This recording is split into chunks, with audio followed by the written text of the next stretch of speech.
दिल्ली का संत नगर इलाका। तारीख 1 जुलाई 2018। सुबह के 7 बज रहे थे। आम तौर पर इस गली में हलचल होती है, दूध वाले की घंटी बजती है, लेकिन उस दिन वहां एक अजीब सा सन्नाटा था। पड़ोसियों को लगा भाटिया परिवार शायद आज देर तक सो रहा है, लेकिन उस घर के अंदर जो हुआ था वो सोने से नहीं, हमेशा के लिए खामोश हो जाने से जुड़ा था। एक घर, 3 पीढ़ियां और 11 लाशें। जब पड़ोसी गुरचरण सिंह ने दरवाजा खोला तो उनके पैरों तले जमीन खिसक गई। छत की लोहे की जाली से 11 लोग लटक रहे थे, आंखें बंद, मुंह पर टेप और हाथ बंधे हुए, जैसे किसी ने उन्हें कठपुतलियों की तरह टांग दिया हो। यह कोई मर्डर नहीं था और ना ही कोई साधारण सुसाइड। यह था एक ऐसा धार्मिक अनुष्ठान जो गलत हो गया। आज हम खोलेंगे उस डायरी के पन्ने जिसने 11 हंसते खेलते लोगों को मौत के घाट उतार दिया। स्वागत है हिमांशु विजन में।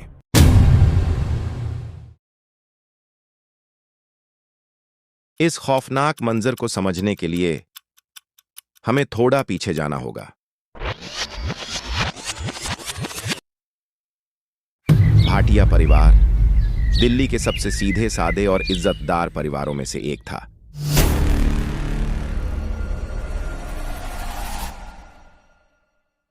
घर में 2 बेटे थे, भवनेश और ललित, और एक बुजुर्ग मां, नारायणी देवी।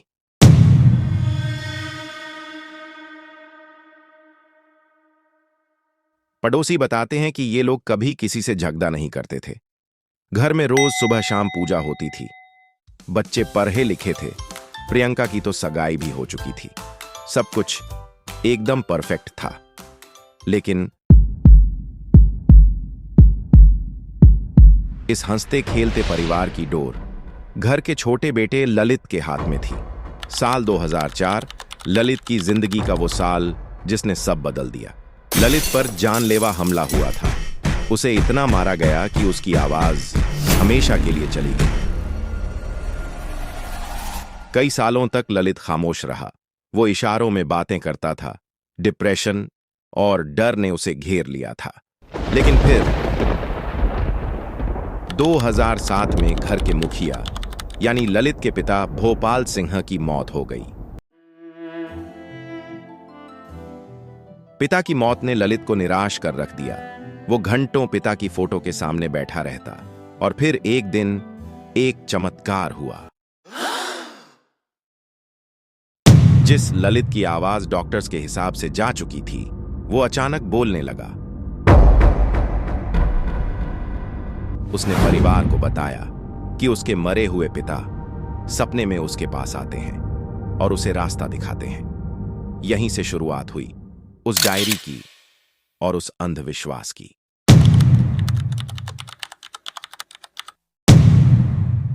पुलिस को घर की तलाशी लेते वक्त मंदिर के पास से कुछ रजिस्टर मिले।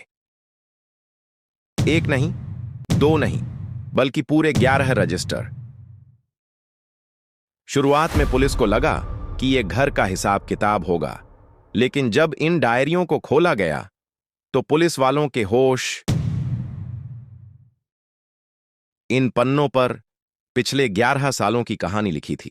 हर दिन क्या करना है, क्या खाना है और कैसे जीना है, सब कुछ। लेकिन सबसे खौफनाक था वट तपस्या या बद्दच पूजा का वो पेज। डायरी में साफ साफ लिखा था, रात के 1 बजे सबको एक साथ, आंखों पर पट्टी, मुंह पर टेप और गले में फंदा। उसमें लिखा था, जब तुम सब लटक जाओगे और गर्दन कसेगी, ठीक उसी वक्त दादाजी आएंगे और तुम्हें बचा लेंगे। पुलिस हैरान थी क्योंकि लाशों की हालत बिल्कुल वैसी ही थी जैसा इन पन्नों पर लिखा था। वो मरे नहीं थे, वो तो बस बचाए जाने का इंतजार कर रहे थे। 30 जून 2018 की रात गली में लगे सीसीटीवी कैमरों ने उस डरावने सच को कैद कर लिया था। रात के 10 बजे घर की औरतें बाहर से प्लास्टिक के स्टूल लाते हुए दिखीं। कुछ देर बाद घर के बच्चे बिजली के तार लाते हुए दिखे।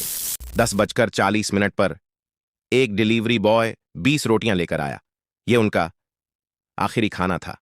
रात के 11 बजे पूरा परिवार सोने की तैयारी कर रहा था, लेकिन सोने के लिए नहीं। छत पर बंधा हुआ उनका कुत्ता टॉमी लगातार भौंक रहा था। शायद उसे एहसास हो गया था कि नीचे कुछ गलत हो रहा है। 1 बजता है। डायरी में लिखे वक्त के हिसाब से पूजा शुरू होती है और फिर एक एक करके 11 लोग फंदे पर झूल जाते हैं। कोई चीख नहीं, कोई चिल्लाना नहीं, क्योंकि उन्हें यकीन था कि यह मौत नहीं बल्कि मुक्ति है। अगली सुबह जब दूध वाला आया तब तक बहुत देर हो चुकी थी। 11 जानें जा चुकी थी और पीछे रह गए थे सिर्फ 11 पाइप और वो डायरी। बुरारी कांड आज भी एक अनसुलझी पहेली है। विज्ञान इसे शेयर्ड साइकोसिस, मानसिक बीमारी कहता है, और लोग इसे अंधविश्वास। आपको क्या लगता है, क्या वाकई दादाजी उन्हें बचाने आने वाले थे या यह सिर्फ एक वहम था? अपनी राय कमेंट में जरूर बताएं और ऐसी ही रहस्यमयी कहानियों के लिए चैनल को सब्सक्राइब करना ना भूलें।